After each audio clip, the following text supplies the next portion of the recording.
So we'll get back to JVS shortly. There's just something that I couldn't wait to share with you. Remarkable seems like such an insufficient word to describe what I've discovered, but it's the closest description that I have right now. The fundamental truth of how we perceive the influence of music on our lives has changed. That SpongeBob feeling of floating while listening to your favorite song, or that specific song that just does that unexplainable thing to you, is just the tip of the iceberg of what's actually possible. And incredible phenomena aside, what I'm about to share with you actually ties in with JVS' story. You see, after he ended his intention with Miss Sinai Toussaint a few weeks later, she was invited to LA by her cousin Leti, who needed help throwing a listening party for her boyfriend's debut project. As you may remember, Miss Sinai is a lady of propriety trained in the art of hosting, capable of putting together an event of any size, of any budget, and making it the place where people want to be. But I should also be fair to her. It's not just like her training was solely responsible for her talents. She's gifted. I mentioned previously that she's the type of woman who makes the man. Her elegance and social grace makes her one of those people where you drop her anywhere and she'll thrive. People can't help but fall in love with her, and those who don't are more often than not upset at what she can accomplish through the acute lens of their own inadequacies. Nevertheless, through Miss Sinai, we're introduced to her cousin, Leti Talmede, who is at the center of this seminal moment, and her adoptive big sister, Sahara Mayfield, who coincidentally happens to be a close friend of mine. We've known each other for years, since we were the only two doctoral candidates in our program to write dissertations on musicology and oral sciences. That's oral as pertaining and or relating to the ear, not the mouth. Not too long ago, I received a call from Sahara. I could tell from her voice that something was going on. She told me that she needed my help making changes to an algorithm I wrote with these hyper-specific variables. I won't bore you with all the minutiae, but for my dissertation, I was focused on the quantization of upper bound frequency processing. Basically, I created a higher fidelity audio signal that doubles what you can hear in a file that is a quarter of the size. My hope was that I could make streaming music more immersive, but record labels and producers already had lossless audio and weren't willing to switch things up, even though mine was leaps and bounds better. Anyways, so when Sahara reached out, I was excited that my algorithm would have some use, but she had a unique request. She needed the algorithm tailored to a specific frequency from an input that was an order of magnitude denser than most complex audio interfaces could produce. So this piqued my interest even further. What did she need this for? What could she need it for? And that's when I met Leti, which eventually led me to uncover her connection with Miss Sinai Toussaint. Throughout the project, I would be working very closely with Leti, since it was her voice that Sahara wanted me to retool my algorithm for. So when I landed in LA, the very first day we met was spent with her telling me what had happened with her that had caused Sahara to bring me in. When I arrived at the address Sahara gave me, nothing could prepare me for what I would find. I honestly thought I was in the wrong place. I found myself in front of an arboretum in the heart of Pasadena, on the periphery of Caltech's campus. I was halfway to texting Sahara if I was in the right location before she opened one of the massive glass doors and waved me inside. She had gotten older since I last saw her, not physically. She wore her patented slick-back bun, wearing a belted, oversized Oxford shirt and flared jeans, like the Angeline professional that she was, but it was more in her eyes and the lack of color in her responses as we spoke. There was a heaviness I didn't expect to find. The arboretum was massive, craning 4 stories overhead with heavy amounts of light pouring in freely. As we walked on the concrete path that bifurcated the singular room, to my left and right were various families and genera of flora, many I had never seen before. At the center was a cafe that doubled as a reception desk with a seating area to the right of it. My eyes tried to make sense of the peculiarities seen in the presence of casually dressed armed guards, clearly military trained, and the college-age staff manning the cafe. All of this as I was asked to complete a brief background check before being issued a titanium consultant badge. Where are we? I asked Sahara as she led me into the maintenance and delivery room in the back of the arboretum. We arrived at an elevator. I figured it was connected to another building. Imagine my surprise when the carriage descended into the ground rather than rise above it.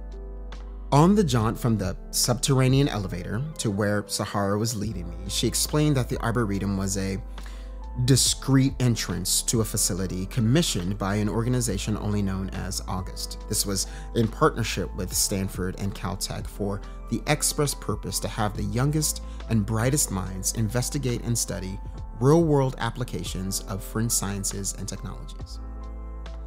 Not too long after our graduation, they recruited Sahara to lead their oral division. Not gonna lie, my pride took a little bit of a hit, like, where was my invite? But I digress. She was the lead researcher for the Flora and Lovely. It was a lot to take in. I tried my best to maintain my composure, not because I didn't trust Sahara, but because I had no clue I'd be doing work in a clandestine below-ground facility built by an unknown organization. In the middle of asking Sahara more about what she needed my help with and what she had gotten me into, she badged into one of the most advanced recording studios, if you could call it that I had ever seen. I'm talking about massive 30-channel mixers, multiple 8K displays, a circular transparent recording booth furnished with every instrument a person could think of, next-generation audio interfaces, and even its own server cluster.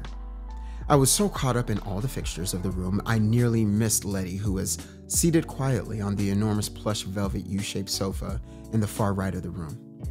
After a few seconds speaking with her, I could just tell that Leti was one of those. She was just great people. She had on a large white Dior hoodie with matching sweats and New Balance 998s, and her voice was bright and sing-songy with a slight rasp to it. As Sahara introduced me to Leti, that was the first thing that I noticed. It was so soft. Not like she was necessarily soft-spoken, but her voice literally felt soft, like velvet in my ear. But with the ease of her conversation, having just met Leti, I got this sense that this version of her wasn't her norm. I would later learn why this was the case, but at the moment, there was something about her that reminded me of pro athletes, of the pain harnessed into focus that drives their performance when they're down and know they need to rally. So, Sahara tells me that you had a recent episode of some sort that you need help figuring out. I said this to Leti after we had spent a few minutes joking about how neither one of us knew that Sahara was the type of specialized scientists corporations and nations go to war over in a James Bond film or a season of 24. Yeah, it's gonna sound crazy, but try to keep an open mind, she said melodically. I was hosting a listening party for my boyfriend Bastian, who was releasing his debut project. Actually, Shaw showed me how to play music from my phone to the speakers. Hold on. Leti tapped on her phone a few times, and the bassy tones of Bastian's dark R&B, fused with ambient trap, filled the room. Not gonna lie, it was some heat. But what really sold it was Leti's vocals on some of the tracks. When I tell you, I never wanted a song more with just her humming and crooning. Take Kid Cudi hums, make it female, and 10 times more luscious, and you would have Leti. While the music played, she continued. The party was supposed to be low-key, 30 people max, but because it's LA, word got around, and well, it ended up being more like 100 to 150 throughout the night. But it started off great, you know, the vibes were right.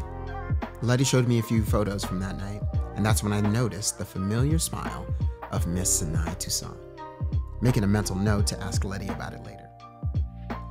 I was chilling in the backyard with my cousin and some friends when the friend of one of Bastian's label mates found me and told me she had just seen Bastian stumble into his bedroom and that he didn't look good. So I went to take a look, and my best friend Iana went with me.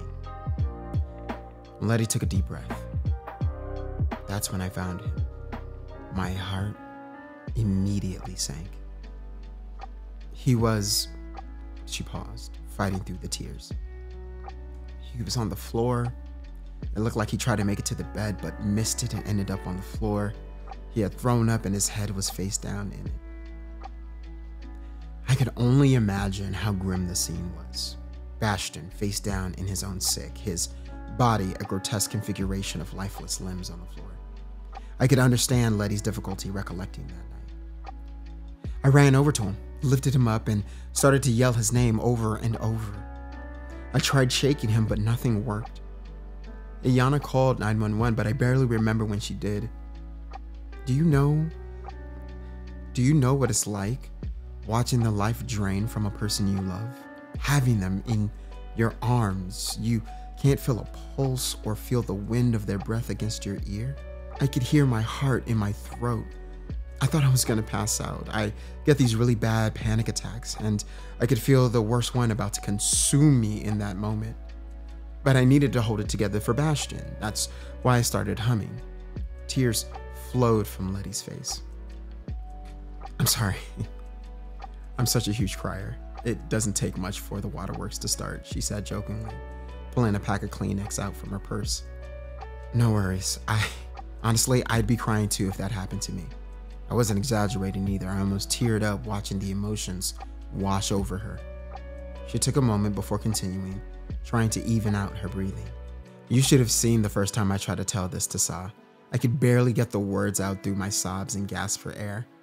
Leti threw a smile at Sahara, who hadn't said a word since Leti had started sharing. Anyways, I started humming like I do when I get nervous or feel a panic attack coming on, and that's when something was different. The more I hummed, the less sad I felt. I started to feel warm all over. There was a moment when I wanted to stop humming, but I knew I shouldn't. Something in me told me to keep going. So I started humming louder, more forcefully. I wanted all of the sadness gone. It was like it was all gathering right here. She pointed to her sternum right above the abdomen. The warmth I was feeling was coming from right here, and all of my sadness and anxiety and panic built up in this spot. It was changed from all of these negative emotions into positive ones. I felt the most at peace than I had ever been. The more I hummed, the greater it got. And then that's when I heard a voice. It was weak at first, but then it got a little louder. I finally opened my eyes and stopped humming, and there was Bastion, looking up at me, calling my name. The moment I saw his eyes open, that feeling at the bottom of my lungs went away. That warmth slowly faded, and I was overcome with joy. Leti looked at me and smiled. I saved Bastion's life. I don't know what happened or how it happened, but I know I did. My humming had something to do with it, and now I need to figure out how. Tell him what happened after, Sahara said. She didn't have the same look of gladness Leti held on her face. Leti looked at her, then at me, then at her hands. I passed out a few seconds after I saw that Bastion was okay, Leti offered. You passed out? I asked. Why? What happened? Leti fidgeted with the drawstrings of her hoodie, then looked at me with eyes that really didn't want to share this part of her experience. I'm not sure. I didn't wake up until 2 days later, and when I did, all the doctors could tell me was that my body had all the signs of extreme fatigue, but that they had no idea how it happened. And now she wants to do it all over again. Sahara's tone said more than her words did, and now her disposition made sense. She didn't want Leti to put herself in harm's way, or at least that's what I first understood. I'd later learn that there was more to it. Way more. Thanks for listening as we begin the story of Leti Talmede, the last siren. And yeah, you'll learn a little bit more about that here shortly. Check back next week for the next installment of her story. We will get back to Javius in a few weeks and see if he and Anaya will take that leap from friendship to romance. As always, if you like these stories and would like to stay up to date on the latest, feel free to like, subscribe, and enable notifications. And if you're listening to this on the podcast app of your choice, feel free to follow the show. All right, y'all. Until next time, take care.